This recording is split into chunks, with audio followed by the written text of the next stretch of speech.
반갑습니다. 오늘은 10월 6일 화요일입니다. 오늘 본문 말씀은 고린도 후서 8장 16절부터 24절까지 말씀입니다.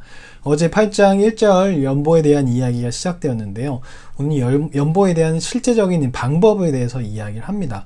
먼저 너희를 위하여 이제 디도에 대해서 이야기하는데, 디도를 먼저 보낼 것인데, 디도는 자원에서 너희에게 가고 있다라고 이야기합니다. 그것은 바로 연보의 기쁨이 얼마나 큰지 이 자원에서 갔다라고 이야기하는데, 디도의 입장에서 그 문제가 많아 보이는 그 고린도 교회에 간다는 것은 참 쉽지 않았을 것입니다. 하지만 디도는 연보를 자신도 했고, 그래서 그 기쁨을 알기에 자신이 직접 가서 그 연보가 얼마나 기쁜지 이야기하기 위해서 디도가 자원에서 가게 되었다라고 이야기합니다.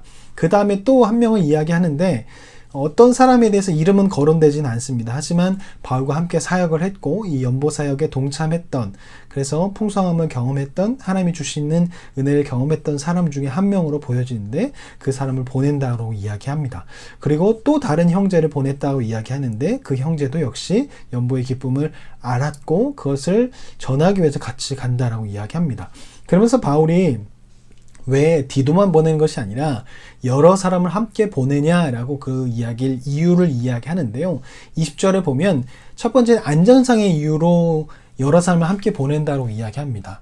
가는 길이 여러 가지 험하기도 하고 어렵기도 하고 또 도둑을 만날 수도 있기 때문에 그것을 미리 방지하기 위해서 안전상의 이유로, 그 돈을 옮기는 과정 가운데 도둑을 맞을 수 있기 때문에 안전상의 이유로 여러 사람을 보낸다고 이야기하고, 두 번째는 이전에 바울이 공금을 횡령한다는 그 이야기에 대해서 그 오해를 사지 않게 사전에 미리 방지하기 위해서 여러 사람을 세워서 보냄을 통해서 이 투명성을 확보하기 위해서 바울이 여러 명을 보낸다라고 그렇게 이야기합니다. 바울은 이 연보에 대해서 참 큰 오해를 받았습니다. 정말 기분이 나빴을 겁니다. 바울이 세웠던 그 교회에서, 다른 교회도 아니고 고린도 교회에서 공금을 횡령해서 이렇게 도망친 것이다, 돈을 다 훔쳐가기 위해서 그 공금 연보를 횡령하기 위해서 그렇게 도망쳤다라는 그 이야기를 들었을 때, 또 그 이야기를 고린도 교회에서 진짜라고 생각하는 것을 들었을 때 바울의 입장에서 참 기분이 좋지 않았을 것입니다. 그런데 바울은 그것을 화로 갚지 않고 투명성 있게 이 연보 횡령한 것이 아니라, 나는 이것을 함께 나누고 다시 이제 이번에 할 때는 더욱더 투명성을 갖춰서 하기 위해서 여러 명을 보낸다라고 그렇게 이야기합니다. 오해를 화로 갚지 않은 모습입니다. 검증 절차를 거쳐서 투명성을 나타낸다라고 이야기하죠. 오늘날 많은 교회 안에서 오해를 사게 되고, 또 목회자들이 오해를 사게 될 때, 또 오해를 받을 때 그것을 화로 갚는 경우가 참 많이 있습니다. 성도 사이에서도 오해가 생겼을 때 화로 갚을 때가 참 많이 있는데, 그런 것이 아니라 화로서, 감정으로서 해결할 것이 아니라 더욱더 투명성 있게 그것을 보여주면 될 것입니다.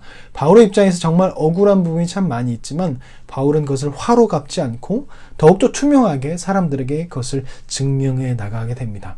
그리고 우리가 무언가 돈에 관련된 일을 할 때, 교회 안에서 함께 할 때 투명성이 더욱더 확보되고, 또한 스스로에게도 안정성 있게 할 수 있는 방법입니다. 혼자서 돈을 관리하고 무언가를 하게 된다면 유혹에 빠지게 되고, 또 다른 오해를 사게 되어서 일을 하기가 싫어지게 되는, 일명 시험에 빠지게 되는 일이 벌어지게 됩니다. 그렇기 때문에 우리가 교회 일을 할 때, 또 돈에 관련된 일을 하게 될 때는 혼자 하는 것이 아니라 함께 하는 것이 좋을 것입니다. 오늘 바울은 자신이 겪었던 이야기와 그런 횡령에 대한 이야기를 화로 푸는 것이 아니라 투명성으로 풀음으로 인해서 함께 연보에 동참하자고 이야기했습니다. 어제 이야기한 것처럼 우리는 우리가 가지고 있는 것을 나눌 때 그 아름다움이 나타날 수 있습니다. 성도에게, 또는 교회에, 또 내 주변의 사람에게 어려움이 있다면, 또 교회 일을 할 때, 또 성도들이 또 어떤 연합 공동체 모임을 할 때 도와줌을 통해서 그 기쁨, 도와주는 기쁨, 나눔의 기쁨이 무엇인지 알 수 있는, 또한 그것을 다른 사람에게 또 전해줄 수 있는, 오늘 디도가 또 다른 형제가 그 연보의 기쁨을 나누기 위해서 간 것처럼 우리도 그 기쁨, 나누는 기쁨을 간증할 수 있는 우리가 되었으면 좋겠습니다. 자, 그러면 내일 뵙겠습니다. 안녕히 계세요.